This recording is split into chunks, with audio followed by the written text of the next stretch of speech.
Olá, eu gostava muito hoje de falar convosco sobre mitos e contos de fadas, um pequeno apontamento só, para vos elucidar que tanto os mitos como os contos de fada, ou os contos de fadas, são material simbólico. E o que é que isto quer dizer? Quer dizer que nós só podemos compreender essas histórias através da simbologia. E não podemos olhar para esses contos ou para os mitos de uma forma linear, de uma forma concreta e diurna. Porque senão incumbimos em algo que não é possível. Numa história, num conto de fadas ou no mito, as histórias parecem não ter sentido nenhum a nível concreto. E por isso, não é possível nós entendermos numa linguagem concreta. Nós não temos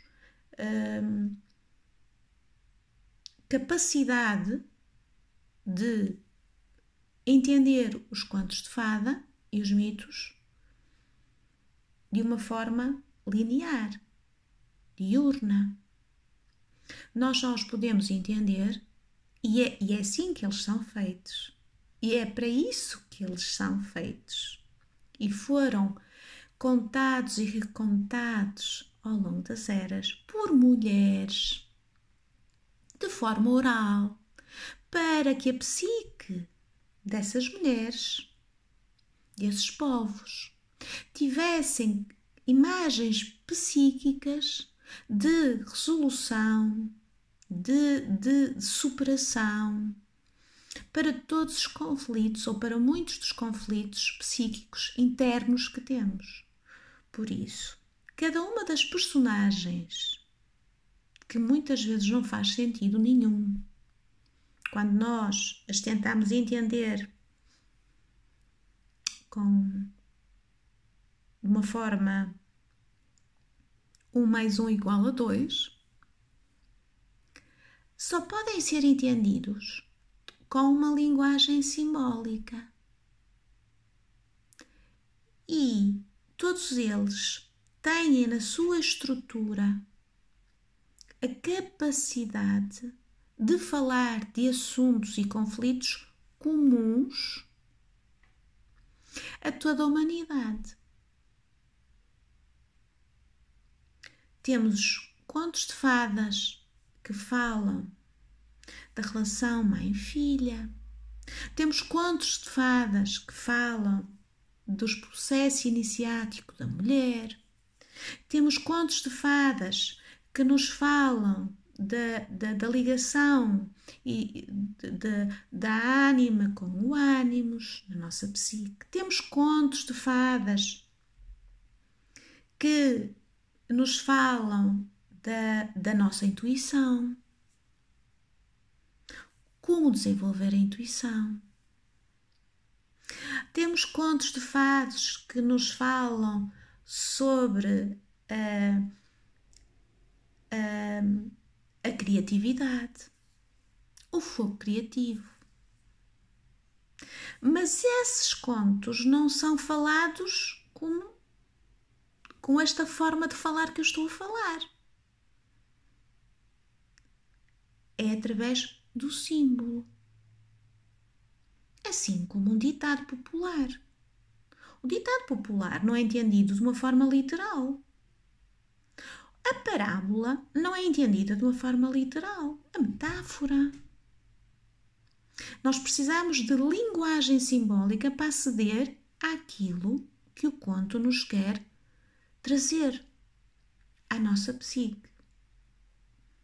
E todos os personagens e todos os cenários que existem em cada conto de fada, e eles são muito diferentes uns dos outros, apesar de terem algumas, e por isso são chamados contos de fadas ou contos maravilhosos, porque nem todos os contos têm fadas, mas são chamados contos de fadas. E portanto depende da forma. Há quem os chame contos maravilhosos, exatamente por isso, porque nem todos os contos estão a falar de fadas. mas são chamados contos de fadas porque trazem a magia. Trazem-nos algo que é extraordinário. Trazem-nos algo que está para além do ordinário. Mas que nem por isso não existe em nós. Pelo contrário, nós somos. O nosso inconsciente é que nos direciona nas ações do nosso dia-a-dia. Não é o consciente. O consciente, a maior parte das vezes, obedece ao que o inconsciente nos manda e nos leva a fazer. Por exemplo, o herói, o arquétipo do herói, não é? Que aparece em alguns contos, ou em muitos contos, não é o vizinho do lado. É uma figura arquetípica que todos nós, ou todas nós, temos. A heroína, a madrasta, a mãe, o príncipe, a princesa, a floresta. São imagens arquetípicas, são imagens simbólicas. E estas imagens simbólicas, a riqueza delas é porque o símbolo não se esgota. Nós não esgotamos o símbolo numa interpretação, senão ele fica oco, deixa de fazer sentido. E essa é a grande riqueza do símbolo. É que cada uma de nós, cada psique, vai fazer com aquele conto aquilo que ela mais precisa. E utilizar o conto a seu favor. Quando nós contamos uma história, há aspectos da história, há momentos da história que vão ser gatilhos para uns e não vão ser para outros. Há pessoas que vão ficar numa parte da história e há pessoas que vão ficar noutra. Exatamente porque cada uma de nós vai pegar no gatilho e naquela parte da história e vai ressoar na nossa própria história. Ou vamos ficar alegres, ou vamos ficar incomodadas, ou vamos... Enfim. E esta é a riqueza dos contos de fadas, que são extremamente terapêuticos, indispensáveis à estrutura da psique. Não é por acaso que desde sempre as histórias foram contadas e contadas e contadas. As próprias crianças gostam que se repita a história várias vezes. Não é por acaso. É material de sustentação psicológica, material de criar resiliência, determinação, resolução de conflitos, de superação, de convívio, de diálogo interno com a nossa psique e que através da linguagem só o conseguimos fazer através de uma linguagem simbólica. E a linguagem simbólica está todos os dias à nossa volta, diurnamente. Nós podemos não conseguir acessar aquilo que diurnamente nos é apresentado. Mas ela tem uma representação simbólica. Antes de mais, antes de se tornar matéria, ela passa pelo símbolo. Então, todas as personagens, todos os cenários, tudo aquilo que se passa num conto é nosso, no nosso interior. Não tem nada a ver com alguém de fora. Eu não vou encontrar o príncipe encantado e um final feliz fora, porque senão teríamos que olhar para a história do início até ao fim e ver se fazia algum sentido. O príncipe é uma figura arquetípica no nosso interior. A princesa e o príncipe significam que o feminino e o masculino vão se encontrar e vão ter a união sagrada e vão caminhar juntos. E tantos outros símbolos.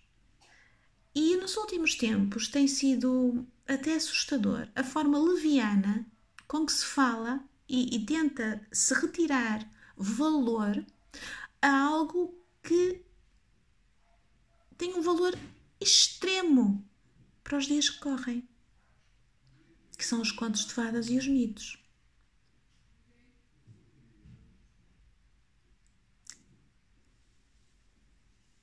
Mesmo não sabendo o significado do símbolo, ele fala connosco. Não é? Então, era só trazer este apontamento porque tenho visto alguns depoimentos de algumas mulheres que falam de uma forma: ai, a vida não é um conto de fadas. Antes, mas a vida é um conto de fadas. A vida pauta-se por contos de fadas. Precisamos é de os estudar, de os ouvir. Mas não é ouvir com este primeiro ouvido, é ouvir com o ouvido mais interno, que é o ouvido que nos dá a possibilidade da ligação com a psique. Temos que deixar a mente linear de lado para ir entrar na mente imaginal. E trazer-nos estrutura psicológica para as adversidades e tudo o que nos acontece. Porque a vida é um constante desafio. E os contos são material extraordinário para nos ajudar psicologicamente a resolver essas questões do dia a dia. Tá bem? Um beijinho, fiquem bem. Eu falarei mais sobre isto daqui a uns dias e vou-vos falar sobre a contoterapia. Beijinho grande. Fiquem bem.